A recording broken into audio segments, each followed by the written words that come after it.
Good evening. You're listening live to the Extreme Movie Show. Tonight's episode, Xtreme TV. Tonight, your host Rob, along with RDV, we're going to be covering Season 2 of the Netflix surprise cult hit, Ragnarok Season 2. Last week we discussed RDV, Season 1 of Ragnarok, how it was a bit of a hidden gem, how it treated Norse mythology in a somewhat adult manner. Very restrained is the way I used to describe it. And without being an expert on Norse mythology and only casually knowing it from way back in the day, I got to say that I liked it because it treated the source material intelligently. I think the first season, only being 6 episodes, made it very tight. Going back and rewatching 1 or 2 episodes, I went, wow, I missed a lot early on, but my instincts were correct. And that little shots of people or things that would happen would come back later. And I really liked how they tied it together. And the guy who is becoming Thor, really that's what the whole story is, and how it's a very difficult process. We don't really get a lot of his powers. We get all the elements of storytelling here of some political, not even really political or environmental, but just a business background of big evil corporation in town that's polluting the water, and it ties into everything, but it doesn't go so far as to be woke or bashing you over the head about what people may think about ESG investing in current socio-political type things too. I think they're very smart in avoiding it because it can appeal to a lot of audiences, and the fact that it's adult and it's not a comic book type thing, I think was very good. Season 2 for me, I gotta say, I don't think it was good as a season 1. However, I think it was very good overall, and I don't feel that they missed too much. I was curious where they were going to go with it, and all I got to say is it seemed like to me, once we got to the very last episode and the last couple scenes, that they probably already knew they were going to get a season 3, maybe 4 or 5 with options or something, because they took their own time and they did not rush to anything. So I really, really liked season 2 a lot. Not much of a drop-off. What's your initial thoughts? Actually, I liked how it gradually increases. Just the first season, the first episode's okay. And then as you learn more about this, he learns that he basically cannot kill them unless he gets a hammer, Yep. He meets this other girl who basically is, I thought at first would be like, she's a more of the enchantress, who was always in love with Thor. Trying to remember what her name in this is. Iman, I think it is. Is her name? Iman? I think it's been a while since I watched. But she basically comes in and she she has a power. Whether she says she can, people do stuff for her. She uses that power, and he tells her, you can't use your powers for all this stuff, And then we find out there's actually more people though. But anyway, she's one of it. She's a new classmate. I mean, when they first introduced her, I thought she was Sif, but it turns out that that she's not. I think she's the goddess of love. Is what she's supposed to be in Norse mythology. And yeah, so basically she helps Magda basically go to this mechanic, because basically they took their car when he died.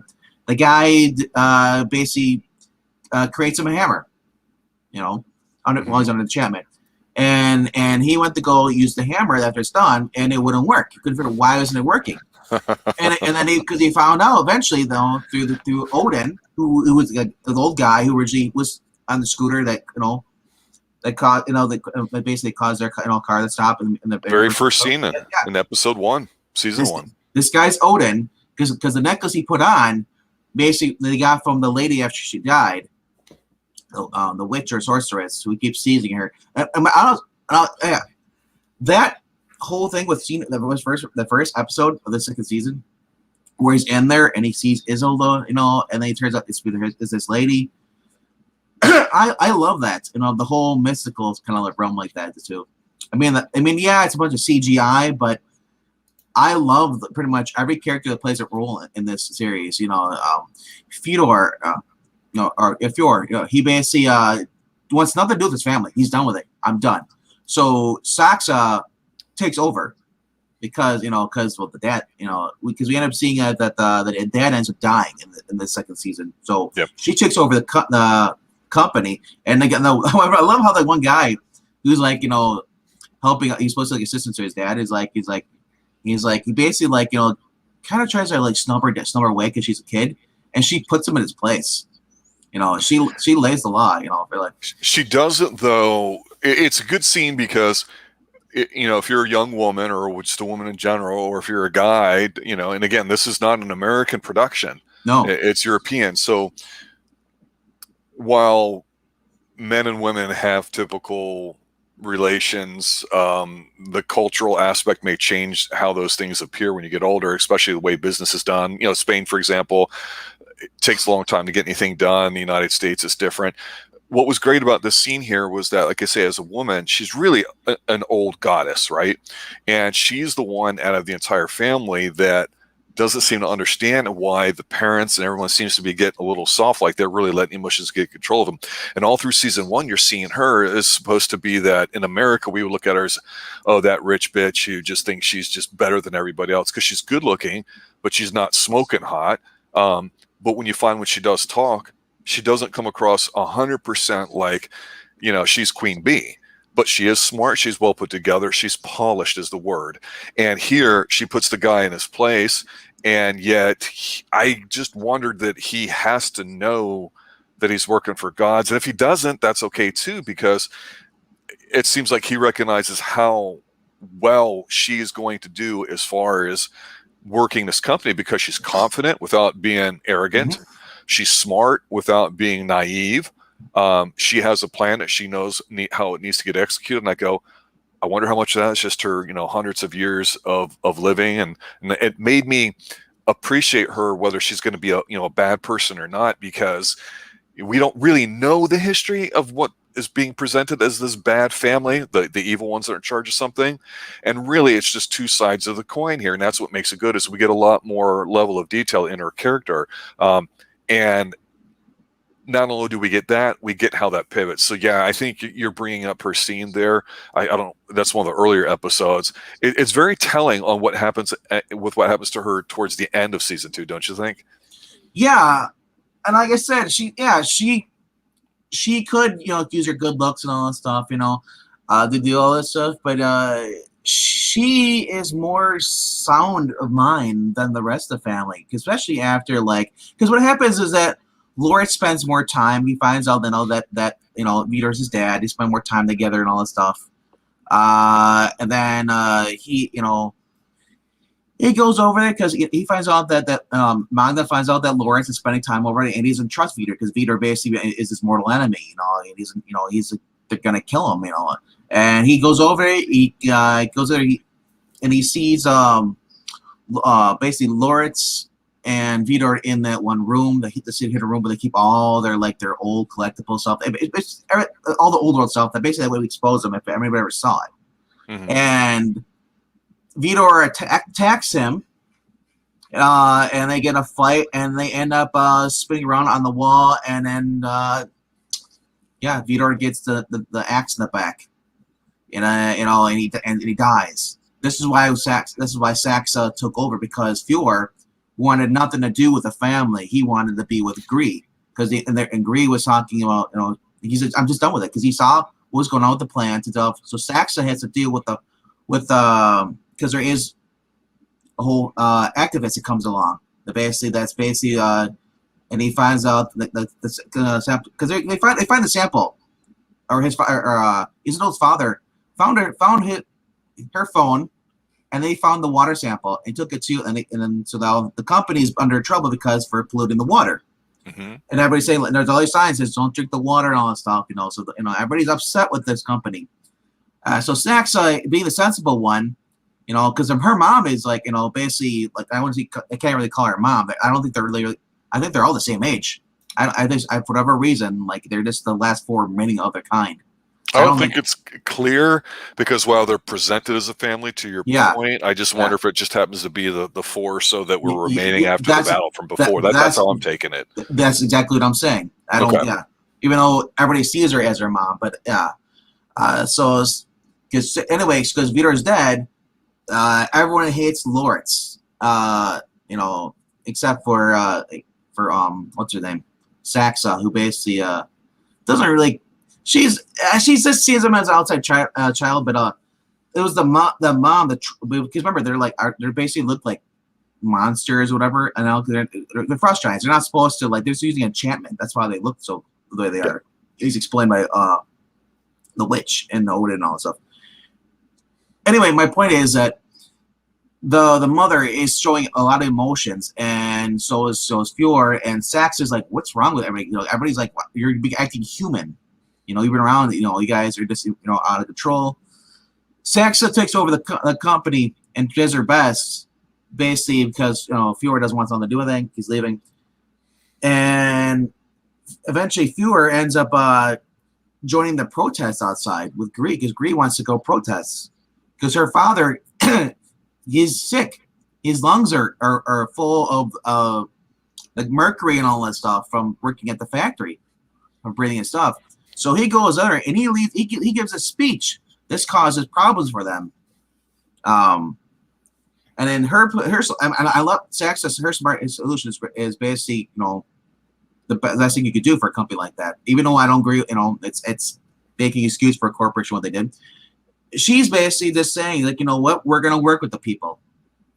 You know, going against them basically admits guilt. We're basically going to coax them, you know, and let them believe, you know, leave with care and all that stuff, you know, because, you know, the old ways are done. This is the new world. You know, you have to sympathize with people. We'll get past this, you know. It's interesting that you bring that up, because one of the things I think the show does well, and again, not being an American production, it's not, I wouldn't say it's obvious, and I don't know if it's subtle, but it's there, and that's this. You're obviously, we're getting a retelling of, you know, a great event. You know, some religious people might refer to like a jubilee and things happen all over again. And then here, the beautiful part is we get to see people kind of become who they are, or at least Thor, and what it takes, because getting there is half of it or most of it. And understanding all these characters and getting emotionally invested in them and understanding them is going to make us be emotionally invested in this final battle. And with her, not only having a woman successfully try to take charge of that, yeah, because the boy did leave, you know, and like you say, he joined the activists because he wanted to be with Greer and all that. I was disappointed. I'll say this, it's two different things here. One, I'm disappointed he kind of ended up going back to run the show, and we can talk about that here in a moment. But for her, I thought she did a great job, and thought, you know what, I can see her running it.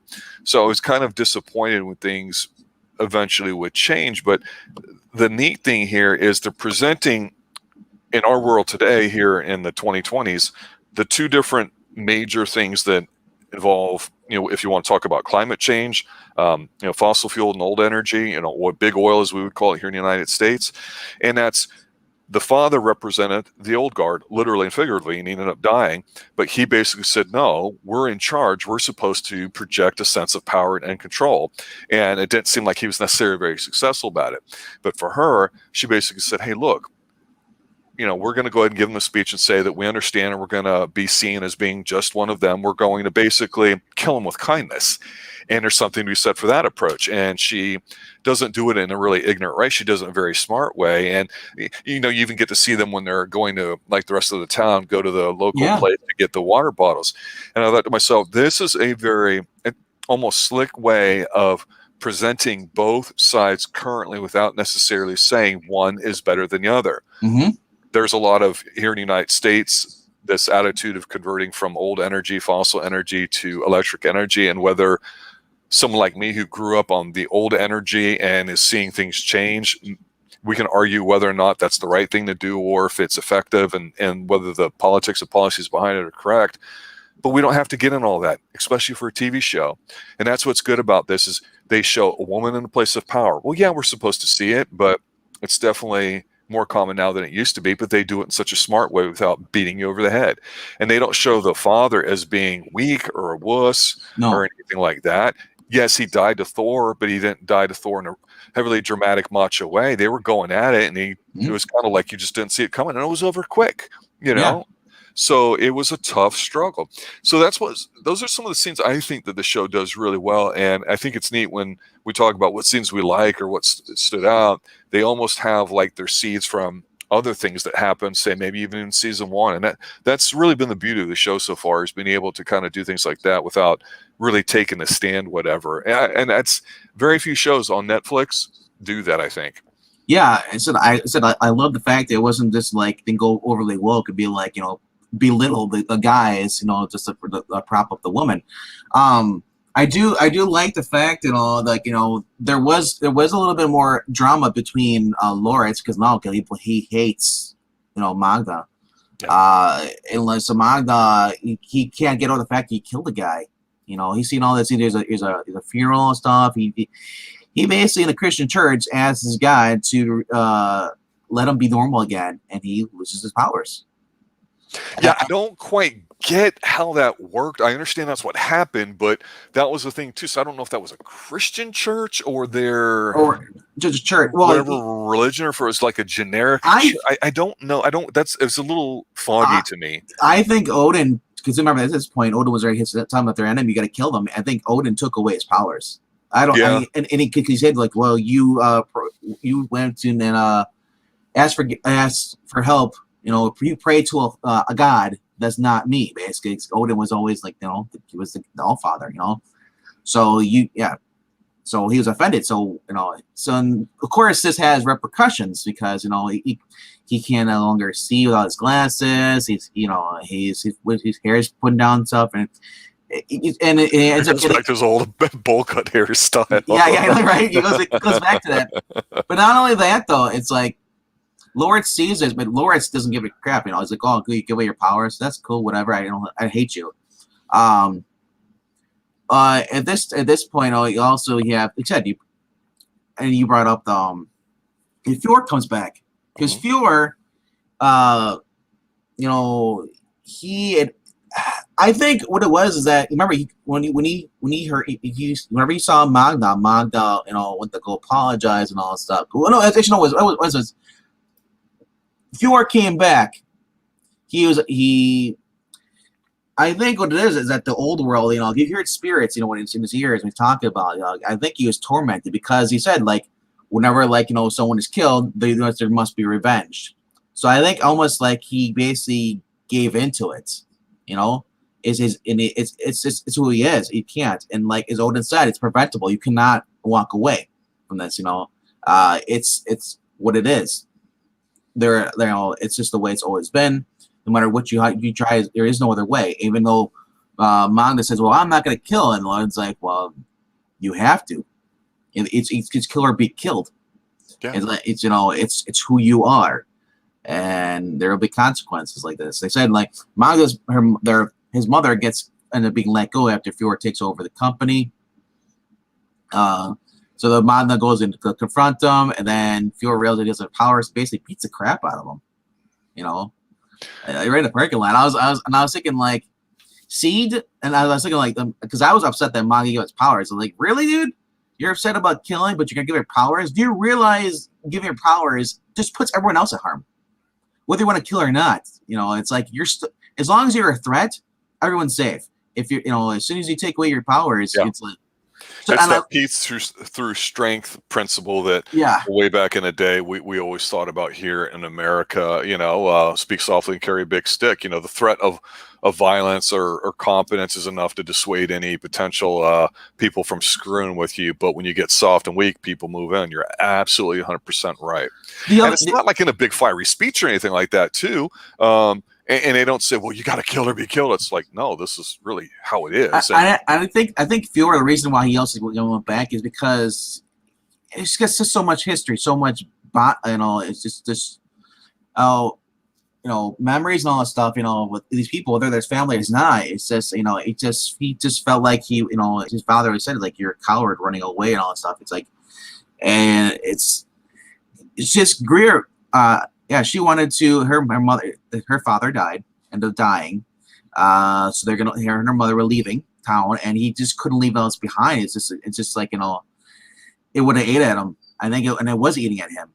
Even though he wanted to be with her, he wanted stuff, but but I think he kind of realized, what, she's gonna get old and die, and I'll still be immortal. It's like, that goes in his back of his skull too. He's no Highlander where he still does it anyway. And then that's why it's important, So I like about Magda is like upset. It's like, I want my powers back. He's like, no, the owner's like, you chose. Like, you screw you. I was like, and the mechanic who made the fake Mjolnir ends up That getting was funny powers. to me. I was They like, talk up the town mechanic. Hey, can you make this? And the dude's like, yeah, because he's being charmed. And he yeah, makes it. And it's trash. yeah. Because what it says, like, you idiots, is like, even the witch says, like, it's like you can't just go on make in your own. It has to be like an eternal flame, that's been burning, And he thought by sneaking into because Their house, yeah. their house, and when they have that fire there, that's the eternal flame. I mean, it's understandable because he's only 17 years old. He's not that bright, and He realized it was just a sick crib, man, with that Yeah, awesome, beautiful but gas burning flame thing going on. Oh, but that's so good. We got swerved. because so that's what I think he wasn't he doing that? And that's like with the fight with him and Vidor. Yep. That's all. Yeah. But it's later on Odin tells him like there is it, but it's not where you think it is. It's probably where and meanwhile, while this is going on, because Odin is at the nursing home and all stuff, and Lawrence went and took because he was reading up about Loki, because Isildur's dad is their history teacher, and he's teaching about Norse mythology. And he wants to learn more about as Isildur's dad is kind of being charmed by their mother, Truid, I think her name is. And basically Lawrence goes to the hospital or a nursing home, finds the blood, and basically injects it into his body like a drug addict. It's like what the heck. Yeah, it's awesome. So this causes him eventually later to have a tapeworm inside his body, and it's just most the weirdest thing is he looks pregnant because that's how his stomach is bloated, and they take the tapeworm out, and the thing's like, and he's like, oh, can I see it? It's like whatever. He's like, and then he keeps it at home in his like a little aquarium. Awesome. I know. This little sub angle because they don't show it to you at first. No, it's all about them talking about it, and the lady comes and says, we have to ask you this because you're okay, but it's the biggest one that anybody's ever seen in recorded science, and we wanted to donate it to something. And it's like, can I see it? And they don't show it, and they cut away, and you're like, damn it, that makes you of course want to see it because they don't show you, right? This ends up becoming the Midgard serpent. Yep. Yes. And because in Norse mythology, Loki gave birth to the Midgard serpent, so they're keeping with the Norse mythology. So that was like, dude, they're actually doing it. So of course, I don't know if that creature will ever come back into play in the following seasons, or it'll just be it's just in your back of your head, because remember they're still young. But that thing it became like a giant snake, and Mom had no idea it was in there, but the mom went to go clean his room laundry, and she heard something like, what's the noise? And then she saw it or heard and she didn't know what the heck it was. He's like, well, it's my pet. It's like, I'm grieving over my father's death. Let me have this, She's like, fine, whatever. It's like, and like he's been taking it and feeding it and stuff, giving it pieces of ham, bloating something. It's like I was like, I love when Magda finally goes in the room because he hears a noise up there and he actually sees it, and he's like, what the heck? And I think he kind of recognized what it was. Maybe I was trying to tell, but he knew it. He's like, it's not. I don't think he did. It's not of this earth because the way, it wasn't a snake. The thing was like this. I think it could take down a person if it wanted to at that size. But yeah, now because the whole thing is like the drama it builds up is that Vidor and Lawrence, basically they know that basically Magda does not have his his powers, but so does the mom too. I'm gonna look at what her name is. I keep forgetting. I apologize. From the cast, Ran, who's the principal. Yes. Principal and Fjord basically want to kill Magda. They have to kill him before it, becomes a threat. But they also want to kill Lawrence too, because the reason they want to kill Lawrence is Lawrence was tricked into giving his key that he got. Because what happened was that when Fjord came back, Saxa was 2-1. And she was ousted, and she didn't like the way everything was going to happen. So she brought in Lawrence as an equal because he's like, hey, guess what? He's part of the family. I gave him a key, so that he can come when he wants to. And so they kind of like Fjord does not like Lawrence, and Lawrence is like, and just like kind of like doesn't want to make waves and stuff. But I love later on, like Odin talks to him. He's like, "Well, Lawrence has a key to the factory and all that stuff. We'll use that old world key." And that's what leads them to basically them tricking him. Like, hey, we're gonna go to the factory and we're gonna go protest, and leave a few banners, which they did to cover the tracks. I thought that was pretty cool. Yeah, they were believable with what they were doing. Yeah. It was plausible. So with Odin, Odin basically doesn't need his chair now because he's this guy. He gets up. And they take we basically would be considered a dwarf back in the day. He's basically the midget, the little person that works at the place. Vertically challenged. Well, no, he's referred to a dark elf, I believe it was. In one of the earlier seasons. So we know that just because Odin, whoever mentioned that to him quickly, even though he doesn't necessarily seem to be aware fully of what his reincarnated nature will end up being, we know that okay, he's going to be significant at some point. He's just not vertically challenged as right now tending to Odin. He has agency, It's just so great how they all get together and they even with the mechanic and the girl let's turn the cast here. I don't see it, but I think it's Iman. Oh yeah, Iman. That's it. She also works at the nursing home. And they all go to the factory and they find the old part of the factory because that's where Odin says if you're gonna find the eternal flame, it's gonna be hidden in an old world part, kept away from where they live, So they break in there and they go down there. They find the basement under the factory, and they build the hammer and stuff. You got the vertically challenged person down there with him, and the mechanic. They're doing. The only problem is that Fjord shows up because he gets reports. If anybody disturbance, anybody comes in, let him know. And the mechanic goes up and confronts basically Fjord, and they fight. Ends up losing his hand. I think is what happened. Is he gets slammed because remember, only thing can kill you is old world. Weapons. Well, that door is made from old world, I believe, and it basically clears his hand off or breaks it or something. They don't really show it because it's bandaged up so badly, when they show it later.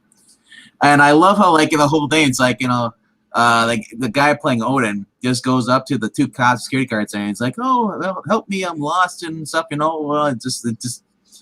This of course this eventually leads to them when they finally get back to the nursing home. Amon and the little guy, they end up getting fired, because of this. And I love how he's and Odin hears about this and he's like, "You know what? Oh no!" He stands up. "Screw this. We're gonna give them a hero's send off." Because that was kind of neat because there's only 4 or 5 of them standing there, and it's that small of a old age facility. Yeah. Like I said, it was interesting to see. I'm thinking if I was working at this facility and I see this guy who's normally been kind of quiet, and wheelchair bound, doesn't need the wheelchair. It's you see him standing up a couple times, so it's okay, the guy that's the father of Thor is kind of I'm over here on the sidelines, just kind of. Directing traffic and sitting back watching and plotting and scheming because he sees all. But I love this. The whole season, I'm thinking dude, when are we getting the hammer? When are we getting the hammer? And it pays off when he finally gets the hammer, dude. Yeah. Oh yeah. Yeah. The last episode, episode 6. That's where Fjord and Rand go to kill Lawrence in the home, at their home. And at Magda's home, Lawrence is in there. It's and he hears noise stuff, and then he well, Lawrence doesn't realize that he was lied to, if you want to call it that, by his brother. So when these two come in, they do struggle and all that. And you're right. I'll let you continue here, but I just want to point out for a split second, I'm really high on the scene here because when you don't have to use CGI a lot and use it sparingly, it can be effective. When he gets the hand around his throat and his eyes are getting big and he's freaking out or whatever, you see his face not age, but almost like looks like it's desiccated and all that. It's really disgusting and creepy till he gets thrown down, and it's just there for a split second. It's not dramatic. They're not focusing on it. It just happens while the bad guy's talking and approaching him before Thor comes in. And I'm like, little scenes like that there's not a huge big build up with the music and you know what's coming or whatever. It's just you go, oh wow, that just happened. That was really cool. Yeah, you see that with in Thor is there and the road. It's dark. They got the headlights shine up, and then then they're both in the car. He's like, "Oh, don't worry, it's Mon. He doesn't have his powers. It's just Thor or whatever." It's like but then he throws the hammer at the car, and they quick it out, and the car explodes. Even how he got the powers, like after they forged the hammer, how he couldn't figure out why isn't my powers back? I can't do anything. And they finally there's a rainstorm outside, and I because remember early in the series he punched a hole in his roof. Mm-hmm. Yeah. So it was leaking the water. He's got a bucket there. I'm thinking what did the mom notice going in his room? There's a giant hole in the roof. What the? But he goes outside and he goes with the hammer and he holds it up and then the lightning strikes the hammer and then he gets his powers back. I mean that because the hammer was under the bed, kind of like moving, it was vibrating, clunking. It had a hum to it. Yeah, it was like, oh my gosh, and like I said, littlest CG and all in this series, and it's still better than what you're getting in the MCU. The MCU may like it because he's throwing his hammer around us off that store. It's like, but there's nothing really behind it. Yeah, they show Loki, but it's not even real Loki. It's just like a happy, campy version. Lawrence, the guy there, this whole character, it's much more like sinister, more deviant, And I love how he plays. Even at the end here, it's like, oh, they tried to kill me, but he's still playing his brother against them. Yep. It's oh my gosh, it's just it's great. And then of course, at the end you see him. He's like, well, his mother's like, you gotta let this girl creature. He's like, fine, whatever. He lets the tapeworm, or basically the serpent, go into the water of the lake, and you see it swimming. That thing's huge. It is. Oh it's my amazing. Gosh! It's like at this point it'd be eating small animals. No, it would be. It would probably. It would basically eat everything in that cove there where the town's situated. Oh and my because God. the town's at the bottom of the cove and it spreads out. And Yeah. he's releasing, and he's at the edge of it because you can see into downtown. You're like, okay, that thing's got to be in a significant angle. You would think in season 3, whether it's attacking a ship or again, I don't know the story behind it. What would be? It's going to be the size of an anaconda soon. Yeah, I mean, it already is. It looked like to me. Yeah. Oh my God, it's interesting to me because, like I said, you don't know how it's going to play out. No. And some of the basic themes in Norse mythology, and for the most part, they're pretty consistent. I'm sure people that are really dialed into it, or people that live over there, might argue, okay, this isn't the right use of this language or that or whatever, and that's fine. You and I are watching the English dubbed version. Yeah. So there's probably some lost in translation moments, but for the most part, like I say, my problem with this second season, there's a few things in there that made me almost kind of lose my connectedness with it. You brought up one of them. They do a good job of alluding to things before in the past. We saw Iman as the part-time helper with Odin or whatever, but also in school till she became a more central figure. So that works. You see the hole in the wall that you're right, the mom would notice. Why doesn't she? And along the same lines, I go, well, if Thor knew about, himself and some of the history, wouldn't he put 2 and 2 together, even though he's not really shown to be that smart? Yeah. That the tapeworm is really this bad thing. Wouldn't he just kill it? I guess he didn't. I don't know. To be fair, when he saw it, he didn't have his powers. But okay, so just But afterwards, dump the water out, step on it. Like I said, he saw it, and it is a weird thing. He didn't try to destroy or kill it, because obviously when he saw the teeth sucking on the window, it wasn't a snake. It wasn't normal. Exactly. And it's creepy. It's done really, really well. This thing is disgusting to look at. It's done so well that it's terrifying. It makes you not want to touch the screen. It's awful. It's obviously CGI, but again, done well enough where you look at it and you go, yeah, they must have modeled this off of something, a million years old or whatever, and it works. I can't remember what it reminds me of with that mouth, that sucker with the teeth, but we've seen something like that before somewhere. I just can't recall. Florida, there was off Florida, there's fish like this, and they're like, there's it's called a tape fish or something like that. It has. I remember seeing, people reporting it out in Florida because it was like, they thought it was like, we have it all down here in Florida. Yeah, I know. So I'm like I said, the whole mom thing is like, at some point she's gonna realize that, I have two gods for sons. Ha ha ha. Yeah. I don't care about your sexuality. Yeah. It's I said, eventually she's got to figure out what's going on. Be clued in. She's got to realize that Magda has powers. Lawrence is like, not the same. It's like, remember, because she tried to have him committed. Almost, yeah. And he had to, supposedly be on medicine, this and that, which is in the real world. That's how it would go. You're going to talk about this, so let's put you on the meds. Until the proof came out, to the father, even he betrayed him, because the school board. Another we forgot. It's the science teacher who was helping him, doing the blood analysis on the shirt and stuff. Yes. She ends up getting canned. Actually, no, they don't know what happened to her. She said that she just disappeared. Yeah, because she walked up to him, and I think in that hallway, and said, "Hey, here's the results of or whatever."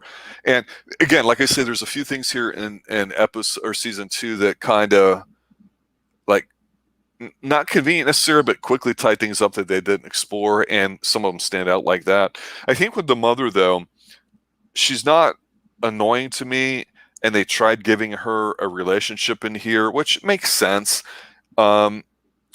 But they're going to have to really put her a bit more in the background or something next season, or flesh her out, because it's a loose end. Whenever she comes on, she's going to start talking. We're not going to listen to her. We're going to watch what's going on with the kids or whatever guests are there at the house. And she's likable despite her predicament. She talks like a mom, but she just seems so oblivious to everything. Yeah. It's like, oh, that's nice. It's like, what? She's like, the whole thing with Jokey, like, I don't care if he's gender fluid in this, whatever, like, but she's like, oh, that's good, okay. Basically lets them do what the boys do, what they want to do.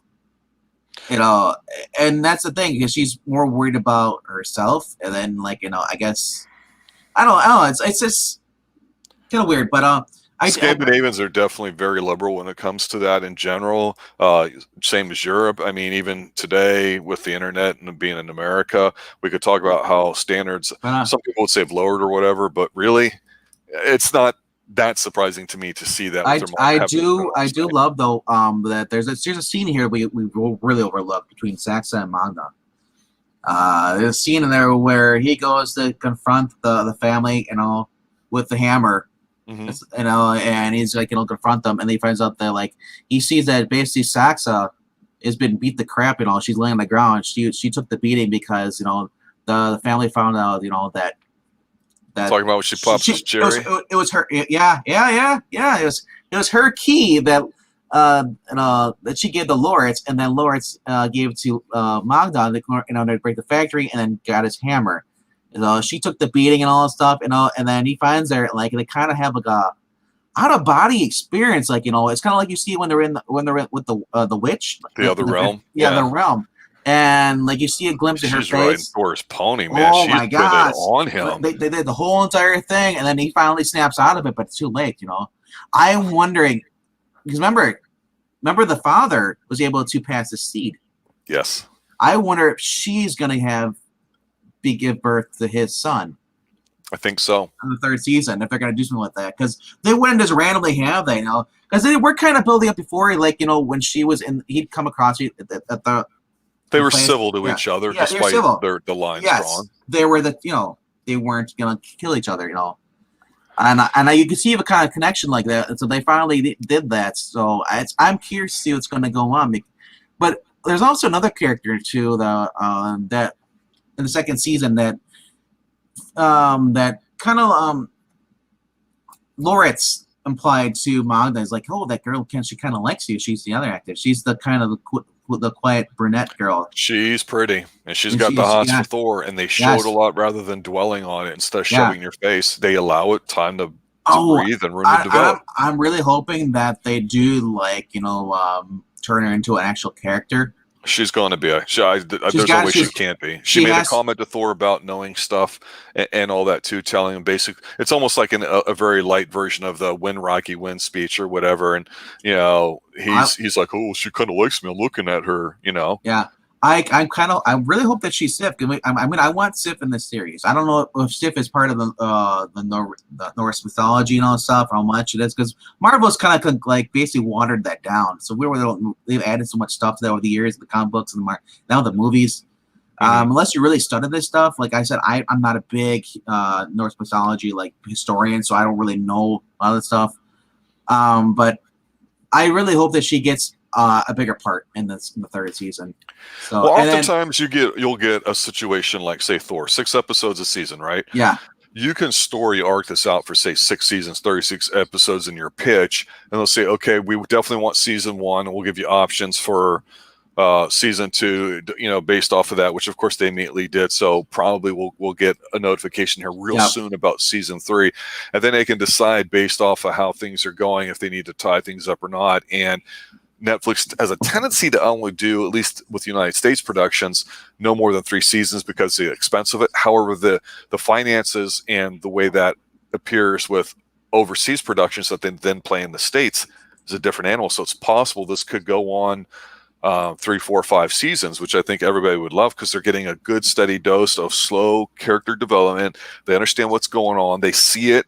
And as much as we're talking about the show, it's not a dialogue heavy show. There really isn't. No, it isn't. So, like I said, I hope that there's something going on. Like I said, if there's something between Saxon actually conceives his child, Thor's child, and then have Magda getting with this other girl, and then jealousy sparks between the two of them. Like, you're gonna see a teenage. Oh yeah, it was interesting with Thor because I read the description on the actor to see if he's done anything. He's a younger guy, and he's listed like 6'1", 175, and I'm basically that size, and I don't look like that. And I just go, well, man, the TV really changes things, or he's really shorter. I don't know what to say, but it's a fun show. It's interesting to watch. It's a type of show where, like I say, watch an episode or 2 and then you realize you're kind of hooked. Netflix does not do a very good job for me personally of doing that. And that's one of the reasons why I like this show, because there's not a lot of fluff. Yes, we're nitpicking on a few small things in season 2, but nothing that really drives us bonkers. They're introducing characters a little bit here and there. And while you've never watched it, Professor Pixel and I, on the other stream of Twin Peaks, where we're reviewing every episode of all 3 seasons, we're halfway through season 2 now, and there's been a major shift. This show reminded me of Twin Peaks in that you might have characters that you see but don't really get any talking time, but you know who they are. And then you see just little bits and you go, okay, I got my eye on you. I know you're somebody. I don't know who yet, but I'm going to see you later on. Like the lady that basically in episode 1, season 1 of this show, that rubs Thor's forehead and he starts remembering stuff, but then she died. And now I did think it was nice that the mom replaced her at the supermarket. I was like, okay, that's a nice way to kind of honor it, and it makes sense. It's kind of cool. But this show does a really good job of not dumping all these characters on you in one episode with tons of shit going on and people talking just to get their shit in verbally and all that. They don't. And that's remarkable to me. Not a lot of shows have this kind of restraint where they're patient about allowing events to unfold with you basically having one big scene. And let's be honest, this is the big scare I have as we're closing up here going into season 3. My biggest fear is that we're going to get Thor, and that lightning thing is so devastating looking and all that all of a sudden it's going to be like uber powerful, and that's it. The fact that he has to struggle about everything, even though he's got his hammer now and all that, the show needs to be where he's not going to be the favorite, and it really is going to be difficult for him to fight somebody. And not a lot of people have to die for this to be effective. It can just be one or two more, maybe, for all of season 3. Now season 3 is where they need to do the big fights they've been teasing about in the first season, with the family and stuff. I want Fjord versus Thor. Loki either betraying Thor, or I don't know, man. Or teaming up with them. I think Lawrence has been everyone identifies with Loki because he might represent an atypical sexual persona or character that a lot of people on Twitter and everything here in the United States can identify with, and it's being cool and it's hip. But in this show, it's a little bit more genuine. I think he still is affectionate with his brother. I don't think he's that evil mastermind kind of plotting and scheming kind of guy. He's just been hurt, and now he's just trying to survive. And I think he hasn't gotten bitter yet, like an older man with lots of those kinds of experiences would. And he's not a stupid guy. He's smart, but he's not this he laughing kind of joking, clowny jerk one that, to your point, that Marvel or DC would water down tremendously. So it will be interesting what's going on, but hopefully it just won't jump the shark. That's my big concern. I want them to be patient with what they're doing. They're doing nothing wrong here. And you need payoffs. So I don't know who's going to go in season 3, but damn it, they're going to need to. And that doesn't mean they have to do everything with the serpent. Doesn't mean they have to do everything with 3 or 4 people dying. They don't. You can let it breathe. I wouldn't bring the serpent into maybe if they go for 5 seasons, maybe. If they go, maybe bring it in, or really don't bring it in. You don't have to. You kind of have to because it's Ragnarok. Remember, Ragnarok's supposed to be the end. Yes. Where he fights the main guy. So eventually he's going to have to fight it. So if they can, and the God's willing be get the 5th season, because the 3rd season I want to basically explore more of Loki and a little bit more of except like you can have the big fights at the end of the 3rd season. Build up to it more, Agreed. As long as it's in there. Don't rush it. Don't have it the 1st, or 4th. Because now the 3rd season, build up the panic, the fear of these gods. They're getting ignorant. I want more. Because remember, they screwed over the activists. They said that when Fjord took over, we're not letting them in. We're not going to do the interviews. I want them to bite them in the butt. I want them to get desperate. I want them, and then I want Rand to be her job at the school in jeopardy. I want the Frost Giants, their lives on the ropes, and I want them to get more violence. That's what I want. I want. God forbid if Magda mother, if she ends up getting biting the bullet, so be it. But like, you got to make a person. You got to have blood, because Thor is not going to go get revenge against them, unless he sees someone he cares about gets hurt. And I would love to have because Loki probably, because I look at the way she is, you treat in mythology, even though she's kind of dumb. What if Trude is a god? We don't know about this. What if she doesn't know about this? What if she gets awoken and turns out to be like Freya, the wife of Thor, or the wife of Odin, Thor's father? Wouldn't that be crazy if they actually brought her into this, not just making her a regular human, but actually is an old god or goddess? I just, again, don't try to be all things to all people. Whoever's been writing and directing this definitely has a vision, and are taking us on that journey.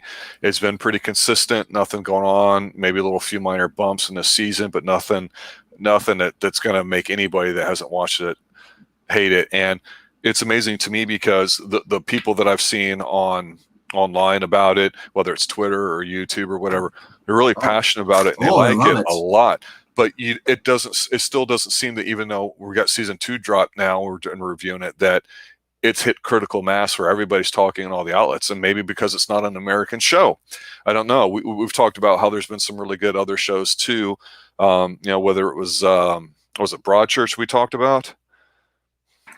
Frankenstein Chronicles. Frankenstein Chronicles. Afterlife was only famous because Ricky Gervais. But it was still a really good show. I know it's a good show, but I'm saying if he wasn't in it, though, I don't think it would be talked about as much here in the States. I agree with you on that. I agree with you on that. But yeah. All right. Final thoughts on Ragnarok season 2 and just Ragnarok in general. Overall, in general, the season started off slow again, but it's just like the first season. It's worth it if you stick with it. Like I said, it's overall, it's a great show. It's you're not getting campy, super stupid humor every single freaking we would get with Marvel. If you want that, go watch the Marvel Thor. Nothing wrong with that Thor. You can enjoy that. I like this is more serious. This is more like it's more at home. Because like obviously it's make believe, but it's like a kid just wakes up one day or just goes to town and realizes that he's Thor. I don't think that's believable. I would say it can happen, but it'd be like, that is awesome though. That's like everybody's like dream, like or not dream, but like isn't it? It's like everyone wants to be important. Everybody wants to feel like they matter to the world. This kid ends up like it's like I'm Thor. Holy crap! And I'm thinking like if I was Laura, it's like, well, you are kind of buff, dude. but I love how like they subtly show the personalities. Even Lawrence, even beginning before he gets his powers and all that stuff, becomes he doesn't have the magic abilities like he does. I don't know, like you see in the comic books or any of that stuff or in our North mythology. We haven't seen anything yet, definitely. But I want him because remember he's unlock his memories. I want him to remember how to do that stuff. That's what I want to see. Him like just playing stuff. It's because with he let go his thing. Yes, they live his brother, but remember Loki's always mischievous. Loki also doesn't like So I want that. I want Loki being Loki. I want Loretz to continue what he's doing and then raise it up a notch a little bit. Yeah, later on, I think we'll be having a conversation of what's the most fun, best, or realistic interpretation of Loki. So I'm looking forward to that. Yep. There you go, ladies and gentlemen. Season 2 of Ragnarok on Netflix USA, where we're watching it. We also covered season 1 last week. Check that out. We've got X-Files also for TV and Kolchak the Night Stalker and a few others. Basically, the Extreme Movie Show covers movies, 80s based, but we branch out. We love action films, sci-fi, horror, you name it. You got something you want us to recover? Let us know. I'd like to thank RDV for being here tonight and covering this with me here. It's always nice to do that when it's a great recommendation. Thank you, sir. Thanks for everybody listening to it. And for all of you Ragnarok fans there too, have a good time. Man, a godlike time. Go drink some mead. Go I know. I need some mead right now. Hey, barely. All right. Thanks for listening, everybody. Have a good night. And as always, stay extreme.